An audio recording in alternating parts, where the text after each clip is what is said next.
Praise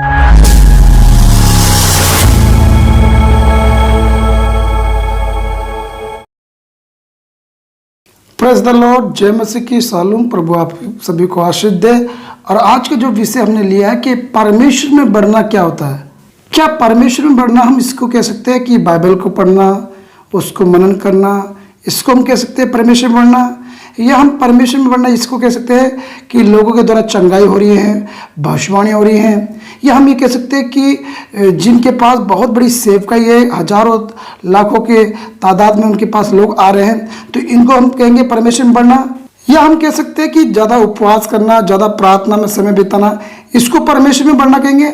नहीं, ज़्यादा उपवास करना, प्रार्थना करना, वचन को पढ़ना, मनन करना, ये एक आत्मिक भूख है। एक विश्वासी की जीवन को जितनी उसकी डाइट होगी वो उतना उसको वचन को पढ़ेगा, उतना परमेश्वर की भूख प्यास रखेगा, वो उसकी खुराक है। एक बच्चा जब पैदा होता है उसकी बढ़ने की हाइट अलग होती है, उसके खाने की डाइट अलग होती है, उसके शरीर की हेल्थ अलग ग्रोथिंग करती है। इसी तरह मसीह जीवन में उपवास करना, वचन पढ़ना, वचन को मनन करना और प्रार्थना में समय बिताना, ये एक मेच्योरपन को दर्शाता है, ये एक आत्मिक भूख को दर्शाता है एक विश्वासी के जीवन में।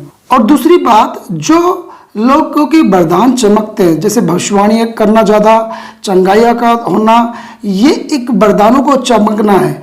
वरदान को चमकना ये इस बात को नहीं कहता कि आप परमेश्वर में बढ़ रहे हैं। ये तो बाइबल में लिखा है कि पौलुस तीमुथियुस को कहता है कि तू अपने वरदान को चमका। तो ये वरदानों का चमकना है।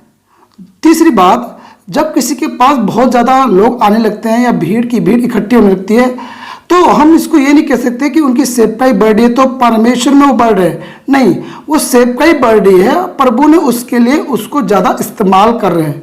तो असल में हम देखते हैं इन चीज़ों को हम नहीं कह सकते कि ये परमेश्वर में बढ़ना है। परमेश्वर में बढ़ना क्या है, इसके विषय में बाइबल क्या कहती है, आइए हम बाइबल के वचन से देखेंगे। हम देखेंगे 2 कुरिन्थियों 3:18 में लिखा है, परंतु जब हम उस सब के उघाड़े चेहरे से प्रभु का प्रताप इस प्रकार प्रकट होता है जिस प्रकार दर्पण में, तो प्रभु के द्वारा जो आत्मा है हम उसी तेजस्वी रूप में अंश अंश करके बदलते जाते हैं। देखिए, धन में बरकत होना, वरदानों में चमकना, सेवकाई बड़ी होना, ये एक प्रकार से परमेश्वर की ओर से तुम्हें बढ़ाना होता है। परंतु परमेश्वर में बढ़ना क्या है, हमें अंश अंश करके परमेश्वर के स्वभाव में बढ़ना, उसे परमेश्वर में बढ़ना कहते हैं। हम एक और वचन देखेंगे, फिलिप्पियों 2:5 कहता है, जैसे मसीह यीशु का स्वभाव था वैसे ही तुम्हारा भी स्वभाव हो। देखिए, यीशु मसीह के स्वभाव में जब कोई व्यक्ति धीरे धीरे करके अंश अंश करके उसके स्वभाव में बढ़ता चले जाता है, तो ये परमेश्वर के स्वरूप में बढ़ना है, परमेश्वर में बढ़ना कहा जाता है। हम एक और वचन देखेंगे, रोमियो 8:29 कहता है, क्योंकि जिन्हें उसने पहले से जान लिया है उन्हें पहले से ठहराया भी है कि उसके पुत्र के स्वरूप में हो, ताकि वह बहुत भाइयों में पलटा ठहरे। देखिए, परमेश्वर ने जिनको ठहराया है, जिनको चुना है, वो किसके स्वरूप में हो, किस में बढ़े, परमेश्वर के स्वभाव में, प्रभु यीशु मसीह के स्वभाव में, परमेश्वर में बढ़े। ये परमेश्वर बढ़ना है। देखिए, ये वचन कह रहा है कि जो लोग परमेश्वर के चुने हुए हैं वो किसके रूप में ठहराए जाए, यीशु मसीह के स्वरूप में हो।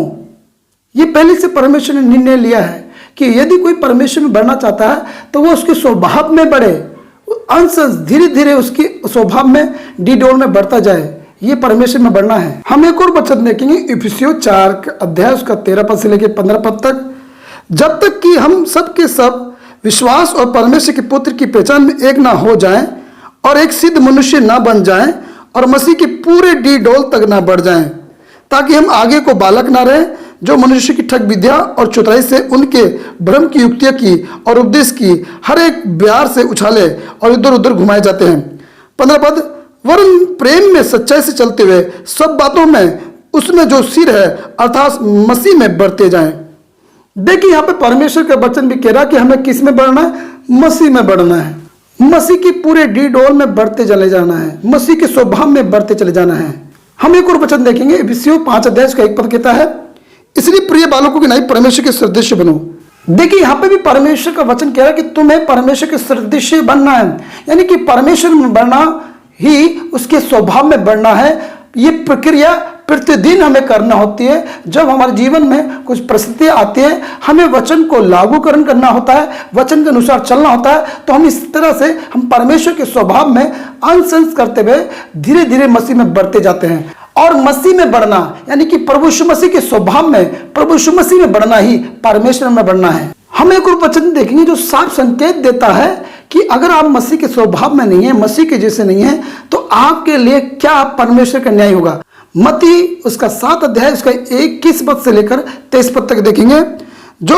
जो मुझसे हे प्रभु कहता है, उनमें से हर एक स्वर्ग के राज्य में प्रवेश न करेगा, परंतु वही जो मेरे स्वर्गीय पिता की इच्छा पर चलता है। 22 पद, उस दिन बहुत सारे मुझसे कहेंगे, हे प्रभु, क्या हमने तेरे नाम से भविष्यवाणी नहीं की, तेरे नाम से दुष्ट आत्मा को नहीं निकाला और तेरे नाम से बहुत से अचंभे काम नहीं किए। 23 पद, तब मैं उनसे खुलकर कह दूंगा कि मैं तुमको कभी नहीं जाना, हे कुकर्म करने वालों, मेरे पास से चले जाओ। देखिए यहां पर परमेश्वर का वचन कह रहा है कि उस दिन बहुत लोग कहेंगे हे प्रभु, और कह रहा कि इनमें से कोई भी परमेश्वर के राज्य में नहीं जाएगा।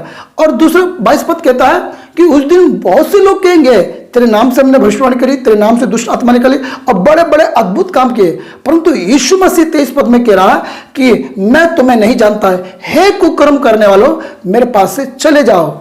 देखिए ये वचन साफ बता रहा है कि तुम परमेश्वर के वरदानों में चमके, तुमने प्रभु यीशु मसीह का नाम लिया, चंगाई की, भविष्यवाणियां की, हे प्रभु कहके बहुत सी बरकतें पाई, धन पाया, परंतु यीशु मसीह कह रहा है मैं उस दिन तुमको मना कर दूंगा, मैं तुम्हें नहीं जानता। एक शब्द 23 पद में लिखा है, कुकर्म करने वालों मेरे पास से चले जाओ। यानी कि जो लोग और चीजों में तो बढ़े, सेवकाई में बढ़े, वरदानों को चमके और बरकतों में बढ़े, परंतु यीशु मसीह के स्वभाव में नहीं आए, यीशु मसीह के स्वभाव में नहीं बढ़े, तो परमेश्वर उनको पहचानने से मना कर रहा है। जिन्होंने सेवकाई में दूसरे की कॉपी करी, दूसरे की नकल करी, परंतु यीशु मसीह की कॉपी नहीं करी, यीशु के पीछे पंथ चीनों में नहीं चले, उसके वचन में नहीं बने रहे, उसके वचन को लागू नहीं किया और यीशु मसीह के पूरे डीडोल में नहीं बने, प्रभु कह रहा मैं तुम्हें नहीं जानता। इसलिए प्रिय भाइयों, इस वचन को सुनने के बाद आप अपने जीवन में मनन कीजिएगा कि आपको उद्धार पाने के बाद परमेश्वर के स्वभाव में, मसीह के देह में बढ़ना है, मसीह को अपने जीवन में लागूकरण करते हुए, उसमें बढ़ते हुए परमेश्वर में बढ़ना है। यानी कि मसीह के स्वरूप में हमें प्रतिदिन बढ़ना होता है और यही परमेश्वर में बढ़ना है। सो मैं विश्वास करता हूँ आज के वचन से आपने आशीष पाई होगी। हमारे वीडियो को लोगों तक शेयर करें। प्रभु की महिमा हो। जय मसीह की।